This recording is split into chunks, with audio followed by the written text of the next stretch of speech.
Here's how to enter diagnostic mode to run the recalibration cycle on any brand of vertical modular washing machine. Step 1. With the washer shut off and all indicator lights off, turn the control dial 1 complete rotation, 360 degrees, counterclockwise, stopping with the dial pointing straight up. Now quickly, within about 6 seconds, turn the control dial 3 clicks clockwise, 1 click back, and 1 more click clockwise. Or, in other words, turn the control 3 clicks right, 1 click left, then 1 click right. All the green status lights blink when you successfully activate the diagnostic mode. If the status lights don't blink, try again and maybe try turning the knob a little faster, or slower. Okay, congratulations, now your washer is in diagnostic mode. Now, we need to turn the dial 2 more times to the right or clockwise. Then press start and you're done. Now the calibration cycle will begin, which runs for 2 to 3 minutes. If the calibration cycle ends successfully, the lid unlocks and the washer shuts off. If it doesn't complete, then you will need to pull the error codes to find out what's wrong.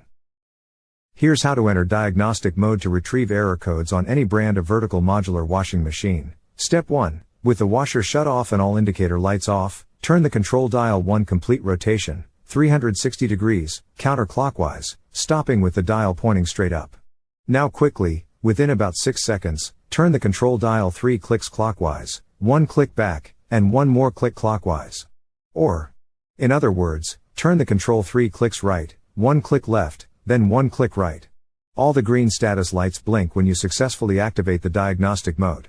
If the status lights don't blink, try again and maybe try turning the knob a little faster, or slower. Okay, congratulations, now your washer is in diagnostic mode. Now, we need to retrieve the codes. Follow these steps to display the error code lights. Step 2. Turn the control dial 1 click clockwise, then press the start button. Now you are reading the error codes. From here, turn the control dial 1 click clockwise to display the first saved error code. Just the sensing light flashes if no error code was recorded. If this is happening to you but there is still an issue, then you will need to watch our other video. The control displays up to 4 error codes. Step 3. Read the error codes. Error codes for the VMW washers have 2 parts. The first is the letter F, followed by a number, and the second is the letter E, followed by a number as well. Which lights are illuminated indicate the numbers. The sensing light on indicates the letter F. The sensing light off indicates E. The wash light equals 8. Rinse equals 4. Spin equals 2. And cycle complete 1. For example, for error code F5E3, when the sensing light is on, the rinse and the cycle complete lights are on.